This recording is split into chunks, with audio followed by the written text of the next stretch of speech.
Olá, queridos! Como vocês estão? Sou eu, Natália, mais uma vez aqui para mais uma aula de biologia. Faz algum tempinho que vocês não me enxergam, ou melhor, não me ouvem, mas hoje eu retorno aqui para falar com vocês sobre sistema digestório. Espero que estejam todos bem preparados. Pega a canetinha na mão e vamos assistir a aula. Aos novos alunos que ainda não assistiram às minhas aulas, temos disponíveis aulas desde o início. E, bom, qualquer dúvida nos chamem. Tem eu, tem a Júlia, a Juliana, todos os nomes que estão aqui estão totalmente disponíveis para responder dúvidas de vocês, tá bem? Vamos então começar? O sistema digestório é o sistema do nosso corpo responsável por realizar a digestão dos alimentos. Mas o que é a digestão? A digestão são transformações químicas, físicas, que os alimentos sofrem ao longo do sistema digestório. Os alimentos, eles são convertidos em compostos menores que podem ser absorvidos pelo organismo. Mas por que, Natália? Por que um alimento ele tem que ser quebrado em partículas menores para ser absorvido? Vamos pensar assim. Pega lá, pensa no teu pão. Tu enfia todo o pão na boca e sai comendo assim, né, com pressa. Tu acha que as tuas células seriam capazes de absorver aqueles nutrientes e aqueles açúcares disponíveis no teu pão? Não, né? É como a gente tentar engolir um bolo inteiro de uma vez, não consegue. A gente tem que ir comendo por partezinhas. A mesma coisa serve para nossas células. Por isso, os alimentos eles são convertidos cada vez em estruturas menores para que consigam chegar lá nas nossas células e serem absorvidos pelas nossas células e serem usadas no metabolismo celular. Lembrando que tudo isso que nós estamos vendo aqui, todos os processos que a gente vai ver durante essa aula de sistema digestório tem um único objetivo. Lá no final de toda a digestão, de toda a absorção de nutrientes, onde é que esses nutrientes vão estar indo? Para onde esses nutrientes estão sendo levados? Deixo aí a reflexão. Pensem, para que a gente come? Qual é o objetivo final da nossa alimentação? O objetivo final da nossa alimentação é que todos esses nutrientes da nossa alimentação cheguem nas nossas células. Lembrem lá do conteúdo de célula, lá da citologia, os primeiros conteúdos que a gente viu. A mitocôndria precisa de glicose. Glicose é o quê? Glicose é açúcar, está disponível onde? Nos amidos. Então, todo o sistema digestório, ele trabalha em função de levar alimento, levar nutrientes para as nossas células. O objetivo final é alimentar e nutrir as nossas células para que elas consigam realizar todos aqueles processos do metabolismo energético, do metabolismo das células que nós vimos lá no início do ano, tá certo? O sistema digestório, então, ele está relacionado com a transformação dos alimentos, que tem o objetivo final, né, de ajudar na absorção dos nutrientes. Todos os processos que a gente vai ver durante essa aula visam a quebra dos alimentos, para que a gente consiga absorver os nutrientes. A digestão, né, é a quebra e ela passa por processos, tanto processos químicos, pela ação de enzimas, quanto por processos mecânicos, processos físicos, como pressão, né, e trituração do alimento. Quem é que tritura alimento? Os dentes. Quem é que faz pressão? O nosso esôfago. E assim vai indo. O sistema digestório, ele é dividido em duas partes. O tubo digestivo, que compreende todos aqueles órgãos que a gente está cansado de ouvir desde o ensino fundamental. Boca, faringe, esôfago, estômago, intestino delgado e intestino grosso.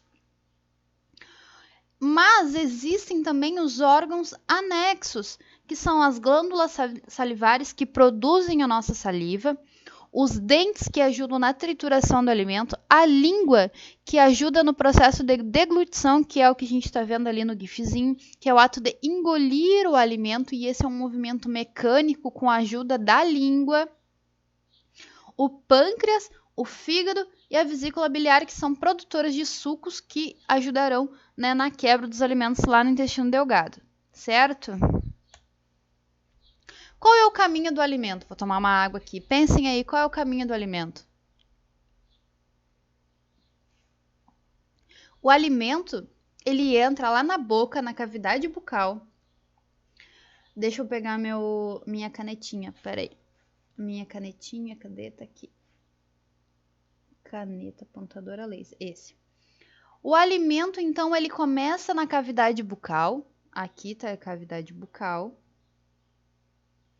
Passa pela faringe, que é essa região aqui que compreende, a faringe ela inclui, ela participa tanto do sistema digestório como do sistema respiratório, ela fica atrás da nossa boca, ligando com o nariz. Depois nós temos o esôfago, depois da faringe nós temos o esôfago, que é um tubo grande que liga ao nosso estômago. O nosso estômago está ligado ao intestino delgado, e o intestino delgado está ligado ao intestino grosso, e o intestino grosso, né, lá no final dele nós temos o ânus e o reto. Mas ainda, como nós falamos, além desses órgãos do tubo digestivo, nós temos a ajuda de órgãos anexos, como a vesícula, o pâncreas, o fígado, as glândulas salivares, como nós falamos. E ao longo do tubo digestório, o alimento passa por vários processos e tipos de digestão, como nós já vimos também agora há pouquinho. Digestões químicas, mecânicas diferentes, e assim, ao longo de todos esses processos químicos e mecânicos que o alimento sofre, a forma que a gente chama aquele alimento muda também. Ele não vai ser chamado de alimento todo o tempo. Mas uma informação importante que a gente precisa ter é que, dependendo do órgão que o alimento vai estar passando e dependendo de qual enzima vai estar agindo naquele local, o pH daquele local vai mudar. Ai, Sora, eu não lembro o que é pH lá da química. Poxa, eu nunca entendi. O pH é uma escala numérica. A língua ainda está enrolada. Ó, o pH é uma escala... Não vou conseguir, gente. Leiam vocês aí. O pH é uma escala numérica que mede a quantidade de hidrogênio. Vocês lembram o hidrogênio lá da tabela periódica? Então, quanto mais hidrogênio existe em uma solução, mais ácida aquela solução vai se tornar, ao ponto de poder corroer as coisas e tudo mais. Então, a gente mede o pH, por isso que tem esse H maiúsculo. O P é sempre pequeno e o H maiúsculo, porque o H maiúsculo significa hidrogênio. Hidrogênio, um cátion de hidrogênio. Quanto mais hidrogênio estiver na solução, mais ácida ela vai se tornar. Então, o pH entre 0 e 7 é um pH ácido. Um pH neutro, que está lá no meio da escala, é um pH 7, é um pH neutro. Está exatamente no meio. O pH ele vai de 0 a 14. E o pH entre 8 e 14 é um pH básico, ao contrário do ácido.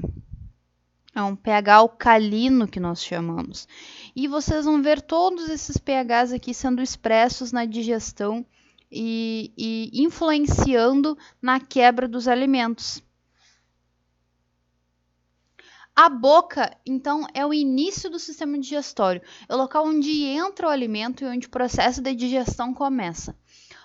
O alimento começa a sua digestão ali na boca, já com a ação da mastigação pela digestão mecânica, onde o alimento é triturado pela ação dos dentes, e pela ação da enzima chamada amilase salivar, que está presente na nossa saliva, vindo lá das nossas glândulas salivares, e começa a degradar o amido já ali na boca. Então já começa a ter uma digestão mecânica pela ação dos dentes e uma ação de digestão química pela amilase salivar, que começa já na boca a digerir o amido.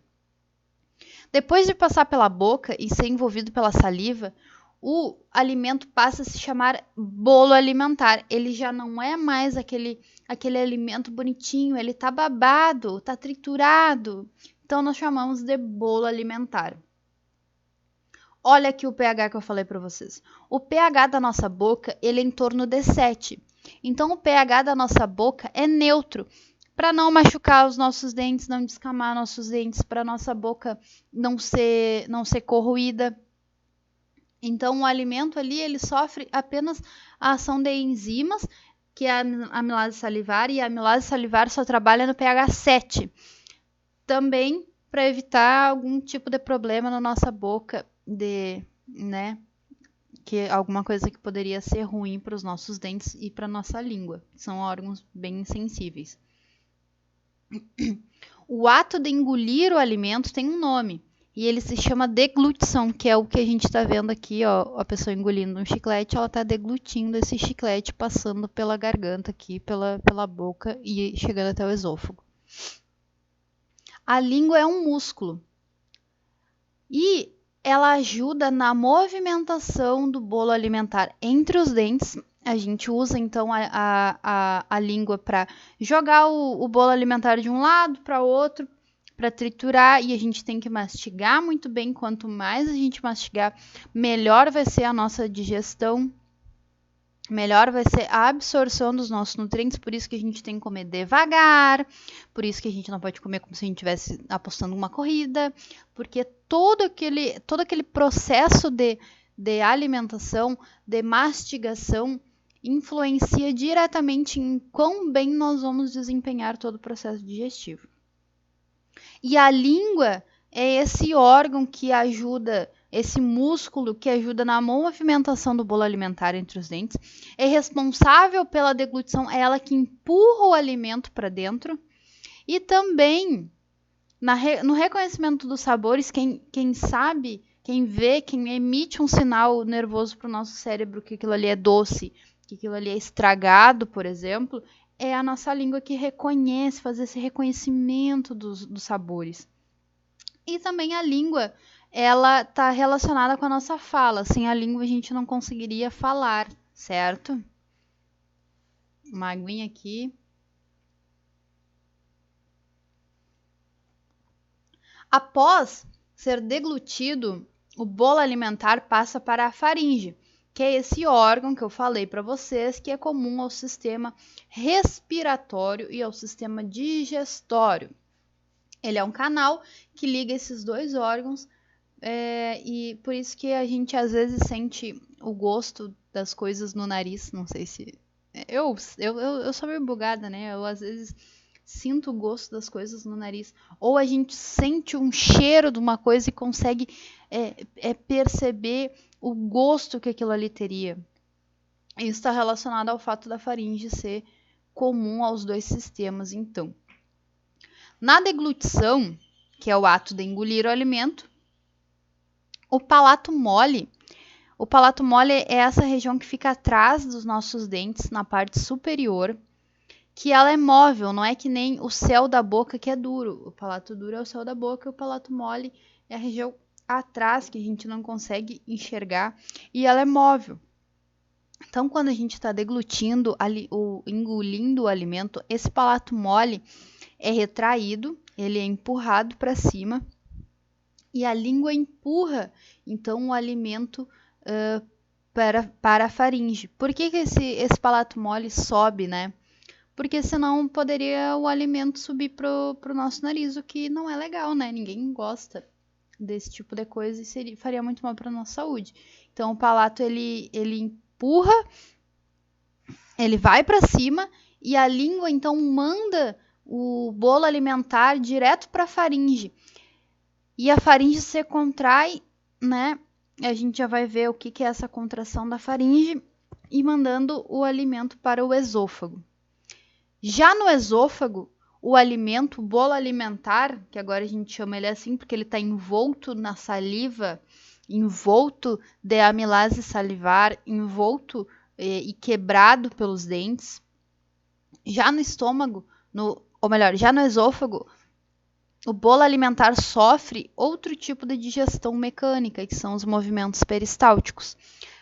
Esse ato de contração da faringe, esse ato de contração do esôfago, que a gente pode ver aqui nesse videozinho, são os movimentos peristálticos. Quando a gente engole, por exemplo, um remédio, e esse remédio tu consegue sentir ele trancado na tua garganta, mas tu sabe que teu corpo está empurrando. O que é esse empurrar do remédio? São os movimentos peristálticos dentro do nosso corpo que agem empurrando o alimento, empurrando o remédio, empurrando os líquidos para o resto do nosso tubo digestório. E o movimento peristáltico não só é um movimento de mandar o alimento seguir um rumo, como também ele faz uma pressão no alimento, ajudando um pouco mais a dar uma pressão e fazer um pouco mais de digestão mecânica. Os movimentos peristálticos servem para empurrar o bolo alimentar do esôfago até o estômago. E ainda ajuda mais um pouco na digestão mecânica, que foi o que a gente acabou de discutir. O deslocamento do bolo alimentar, prestem muita atenção nisso aqui. O deslocamento do bolo alimentar pelo tubo digestivo não depende da gravidade. Não depende. Isso daqui é muito bom de ter um pega-ratão em prova, tá? O bolo alimentar, ele desce para o nosso estômago através da gravidade. Mentira! Totalmente mentira. O deslocamento do bolo alimentar pelo tubo digestivo não depende da gravidade. Quem faz com que o nosso corpo mande o alimento para baixo são os movimentos peristálticos. Esse peristaltismo que é o ato de compressão e relaxamento dos nossos órgãos. Então, se tu tentar, claro que vocês não vão tentar isso em casa, né? Mas se por acaso vocês tentarem tomar água ou engolir um alimento de ponta cabeça, ele vai ir em direção ao estômago de vocês, vai passar pela faringe, pelo esôfago e vai chegar no estômago. Porque esse deslocamento não depende da gravidade, ele depende exclusivamente do peristaltismo e dos movimentos peristálticos que o nosso tubo digestório faz para levar o alimento.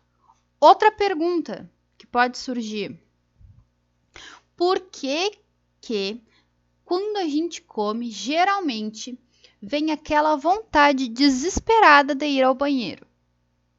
Como assim? Tu tá lá comeu o almoço, né? Putz, acabei de comer, agora vou ter que ir no banheiro.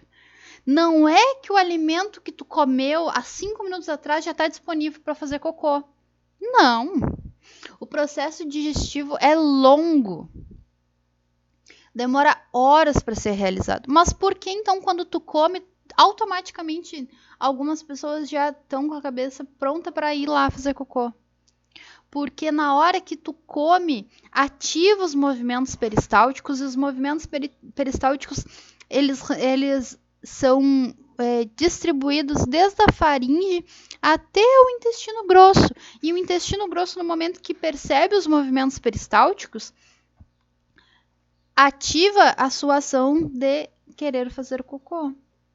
Então, os movimentos peristálticos, na hora que tu tá comendo, ativam a tua vontade de fazer cocô. E por isso que tu geralmente sente vontade de ir ao banheiro. Não é porque você já tá com aquele alimento de 5 minutos atrás pronto já. Não, muito pelo contrário. Mas tu precisa liberar espaço para que aquele novo alimento que tu tá consumindo seja digerido e tenha espaço nos teus intestinos, no teu estômago para o processo continuar, tá bom? Tudo certo? Vocês entenderam? Olhem o gifzinho aqui do bolo alimentar descendo pelo esôfago até chegar lá no estômago. Tubo digestivo, o estômago. Após então o transporte a partir da boca, da faringe e do esôfago, através dos movimentos peristálticos, o bolo alimentar chega ao estômago. O bolo alimentar, quando chega no estômago, ele é exposto ao suco gástrico. Esse suco gástrico ele é produzido pelas glândulas gástricas do próprio estômago. Então, as glândulas do estômago, eles liberam as partezinhas e ao se encontrar as moléculas no estômago, começam a produzir esse suco gástrico. E esse suco gástrico é extremamente ácido. Olhem ali, ó. Lembrem que a escala de pH vai de 0 a 14. Olhem o pH do suco gástrico, 1,5 a 2 de acidez. Então, é muito ácido o suco gástrico. Por que o suco gástrico tem que ser tão ácido? Porque aqui tu tem que dar um susto no alimento. Chegou no estômago, tu tem que dar um susto. Epa! Vamos quebrar tudo. É aquela figurinha assim, ó. Vamos, não lembro, mas é tipo assim, vamos quebrar tudo, né? Então, o estômago é aquele sticker, né, do vamos quebrar tudo. Chegou ali, dá um susto no alimento. Mete um pH ácido ali de 1,5 a 2 e as partículas já começam a ser digeridas. O suco gástrico, ele quebra principalmente proteínas em partículas menores, que são chamadas de peptídeos. E lá no intestino, esses peptídeos vão ser transformados em aminoácidos ainda. Então, quando o estômago, então, libera o suco gástrico, o bolo alimentar passa a se chamar por outro nome. Começa a se chamar de quimo. Olha aqui, ó. Quimo. M de quimo, M de estômago.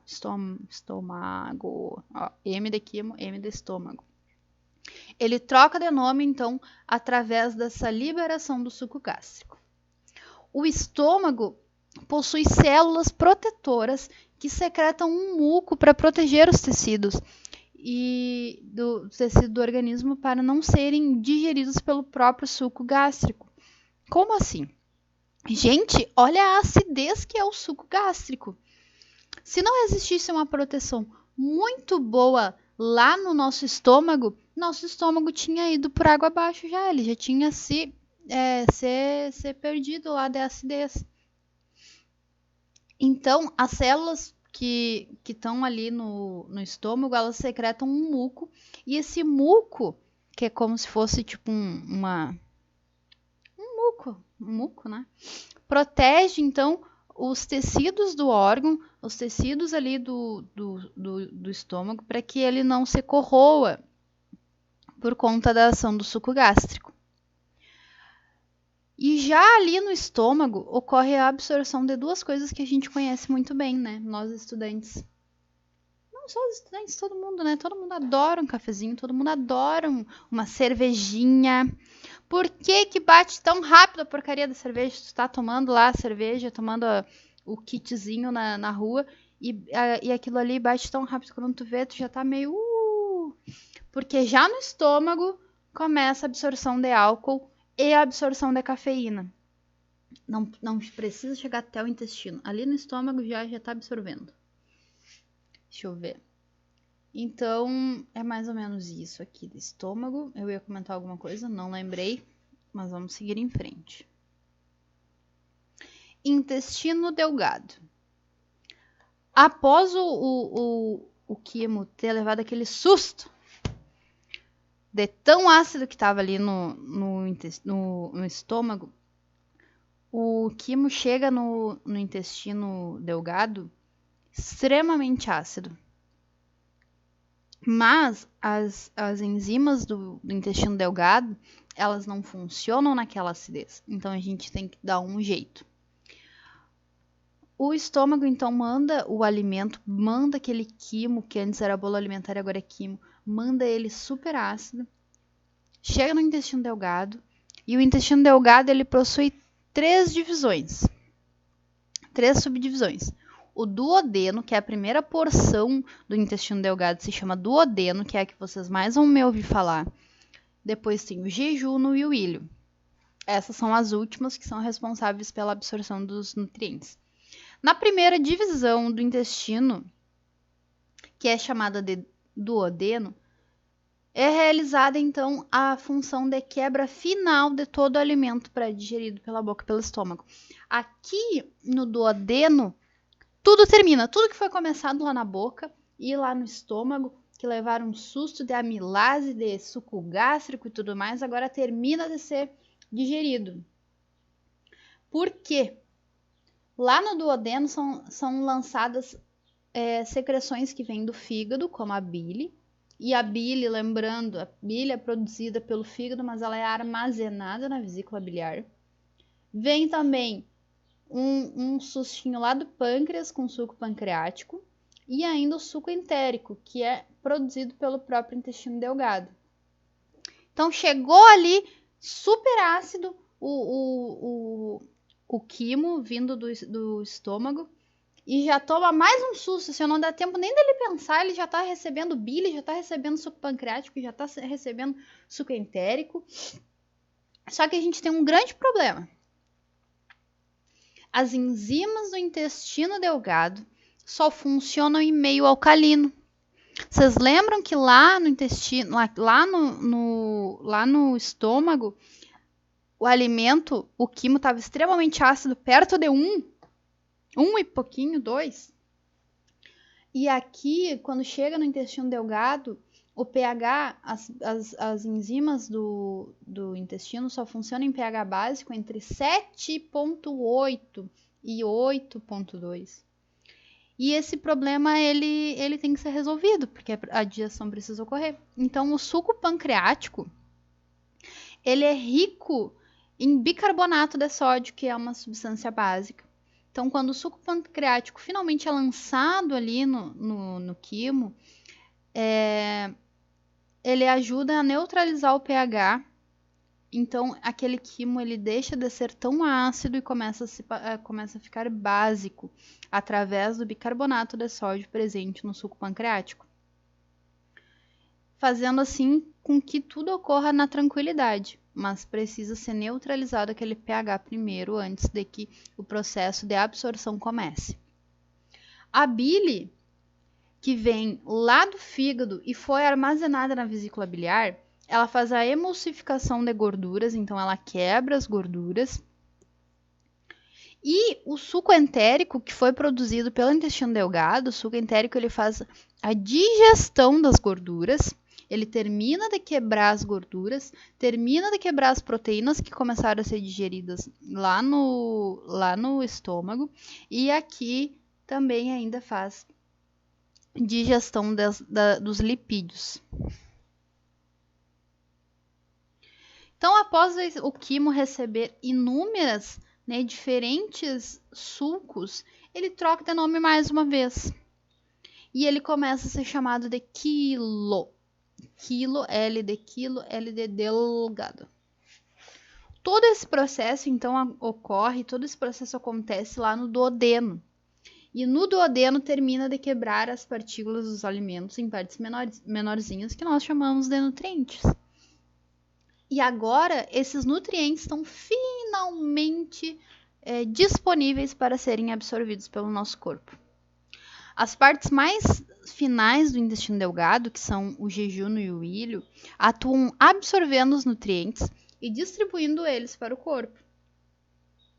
O intestino delgado ele é formado internamente por microvilosidades.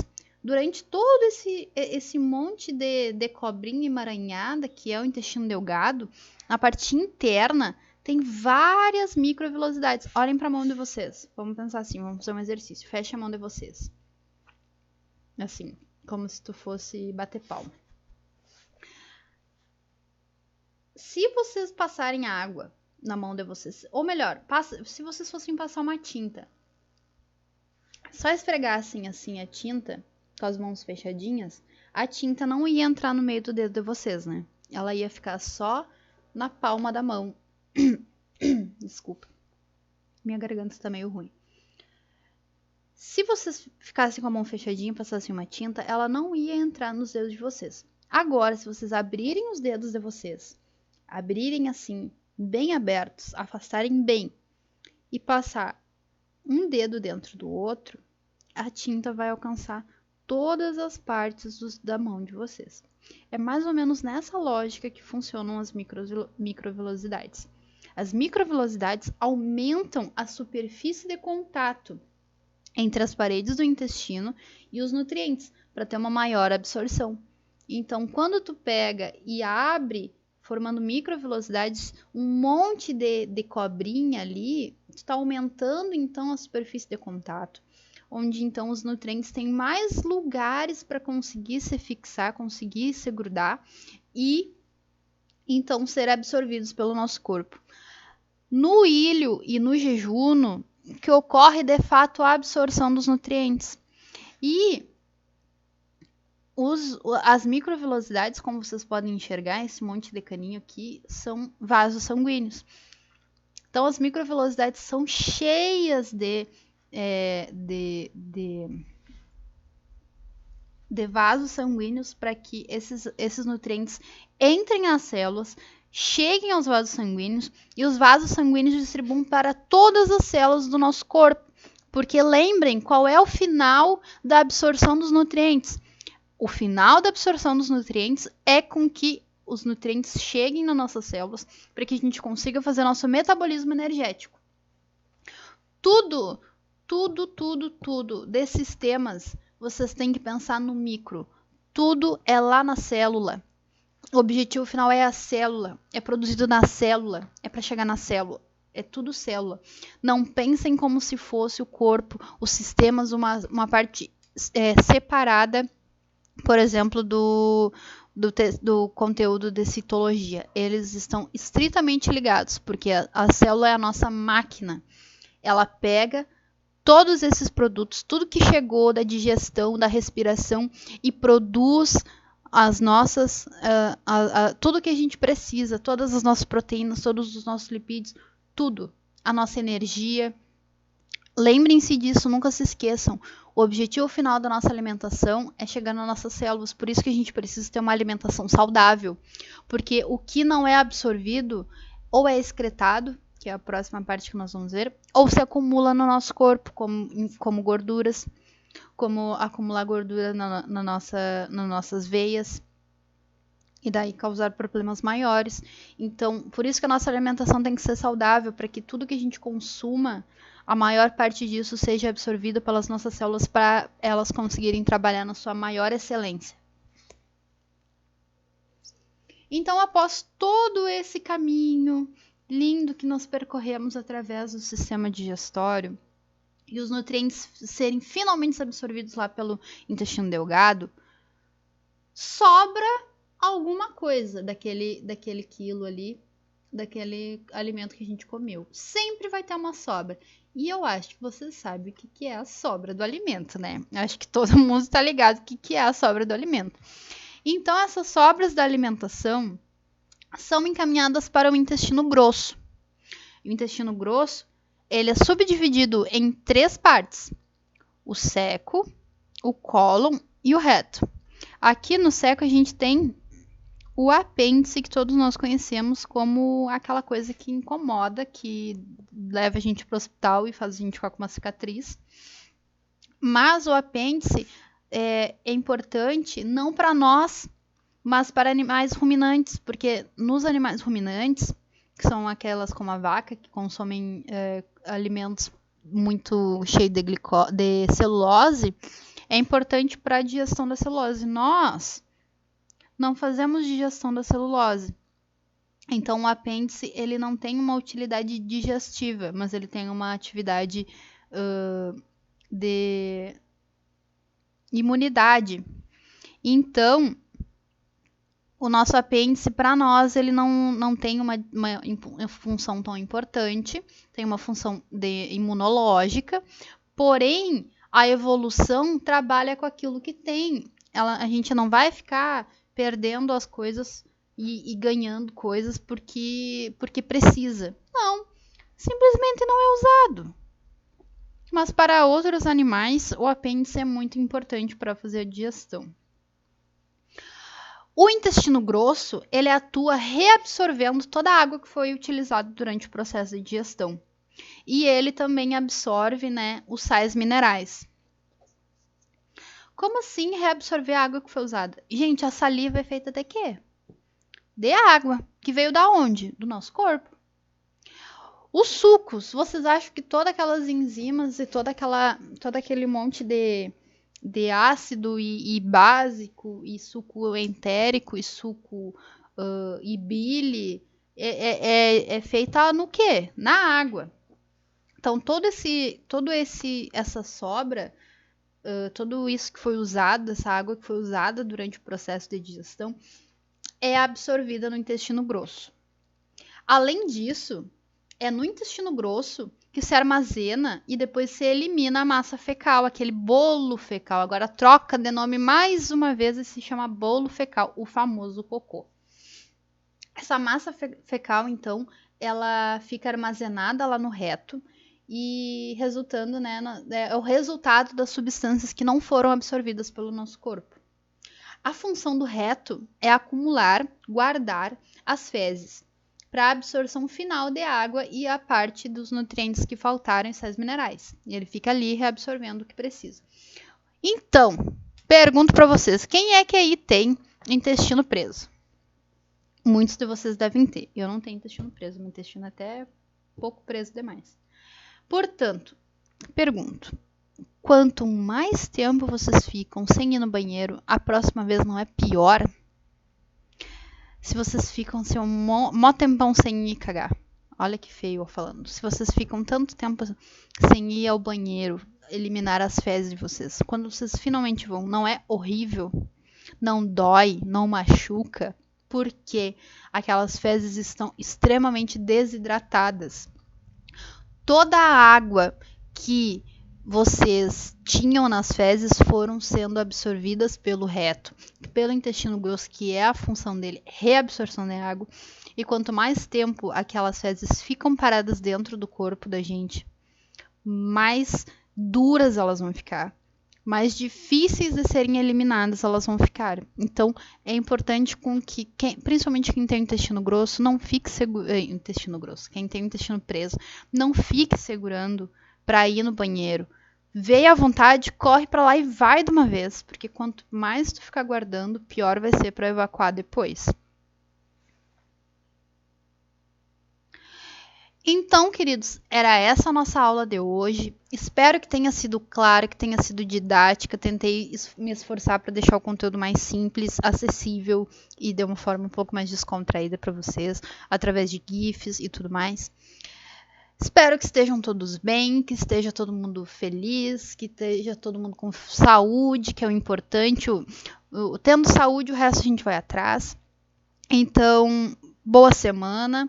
Boas aulas, bons estudos e fica aqui o abraço da Natália para vocês. Beijinho!